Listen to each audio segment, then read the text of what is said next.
Scrolling through Twitter, I saw that the Avatar remake was getting the characters wrong, as if they're stripping what makes the characters characters. And it got me thinking, why do some reboots suck?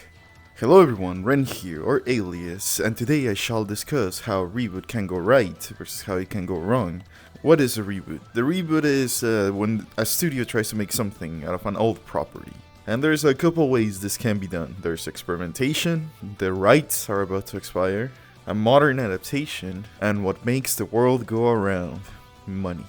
Let's examine how each one of these can go right versus how it can go wrong. A reboot made with experimentation is like when you go eat your favorite ice cream, but someone replaces the milk with pilk. But my god, sometimes pilk just hits different, you know? My favorite show on this category is Where in the World is Carmen Sandiego.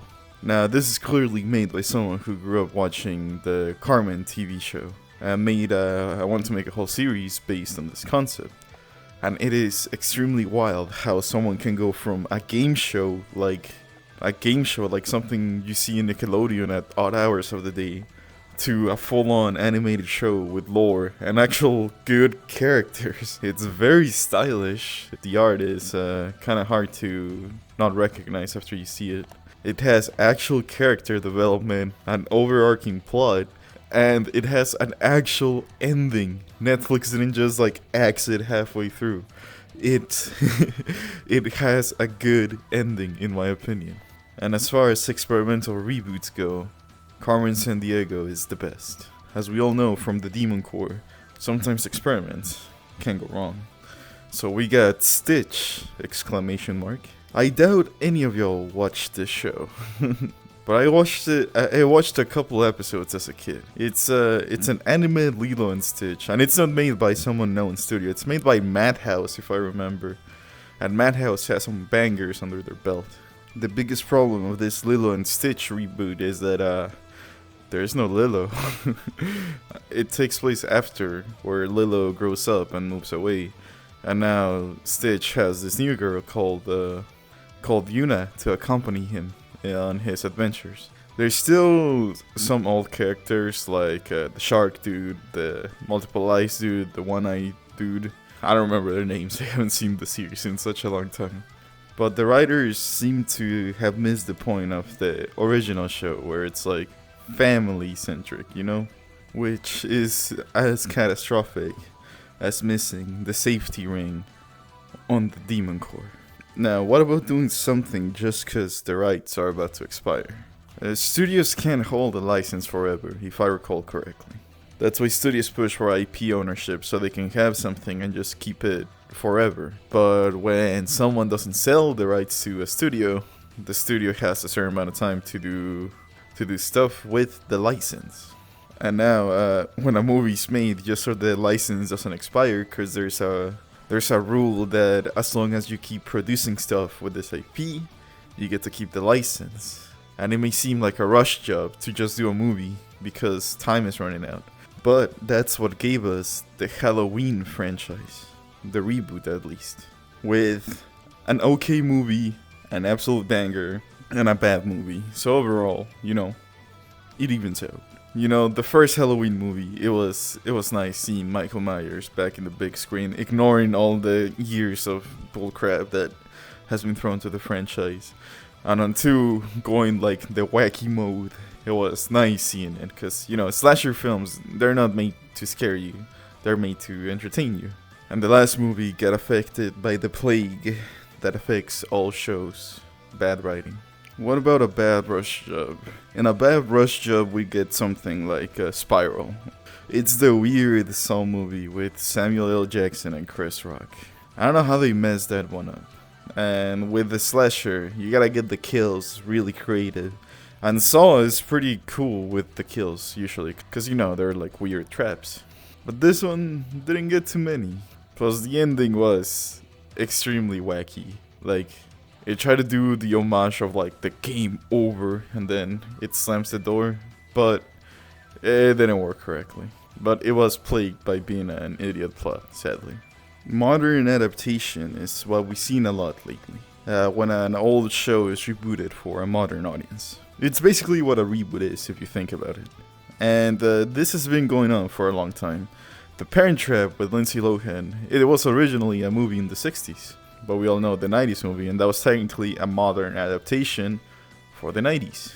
But on these times, we have a problem with modern reboots. Women. Just kidding, just a little bit of misogyny to lighten the mood. It's bad. It's missing the point of the original. As I mentioned before, the live-action Avatar adaptation, it's taking away some of the character flaws, because, you know, they want to be insensitive to modern audiences, but they don't realize characters need those flaws to grow out of those flaws. Like, Sokka's misogyny is the biggest one that they were taking out.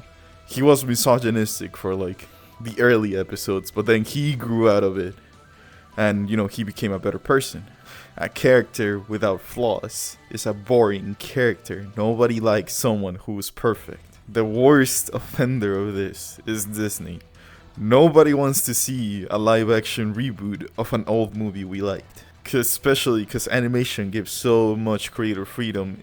It can give a lot of personality to all of the characters. And I think their worst offender is Mulan. Live-action Mulan sucks major balls. Because they decided to make Mulan special. Mulan was not supposed to be special. She was supposed to be a soldier that wins against all odds. And it could have gone well if with the live action adaptation. That's not even a bad thing that they did. Because, you know, it's a war movie at the end of the day. They could have done a more serious movie without, like, you know, Mushu the cricket and all the spiritual help that Mulan got. But instead, they made her a superhero.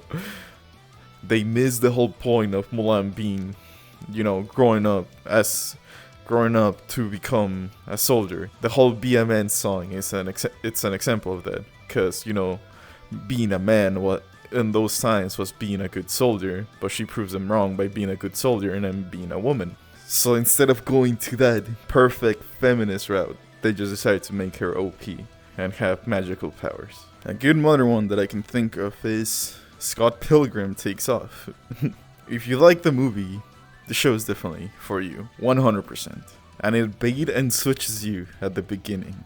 The first episode, it recreates the movie almost frame by frame. Like, you see a scene and you fucking soy face at the screen, be like, oh, that's from the movie, I recognize it. But at the end of the first episode, you see that it's actually something else. It's something fresh and new for modern audiences without it being cringe.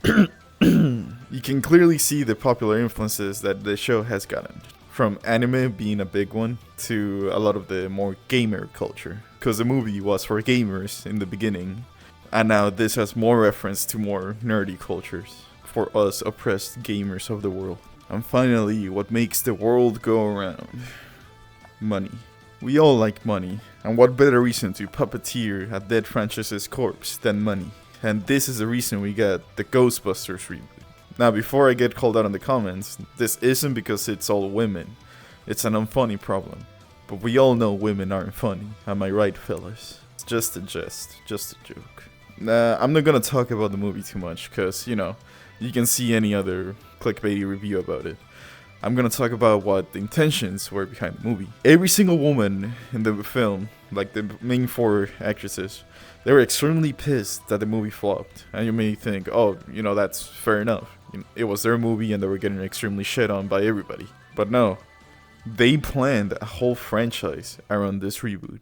This reboot was gonna restart Ghostbusters on a new age. They had sequels planned, they had video games planned, they had comic books planned. Everything that you can think a franchise can do, they had it planned. And I don't think a lot of people knew that. And it was all based on this movie being good. But as we all know, it didn't. But no one is to blame except the writers and directors. Because SNL is a guilty pleasure of mine.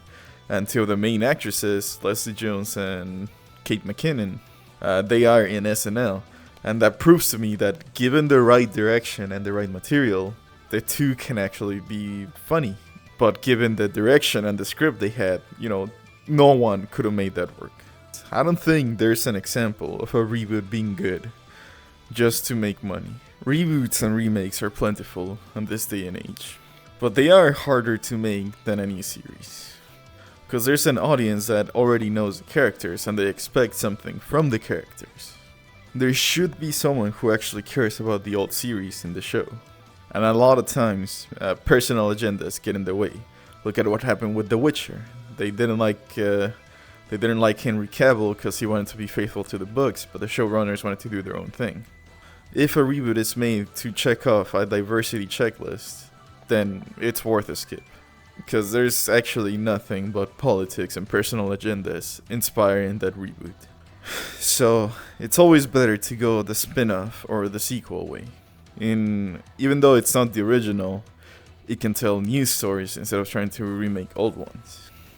And well, this has been all. This has been Ren, or Alias. Bye bye.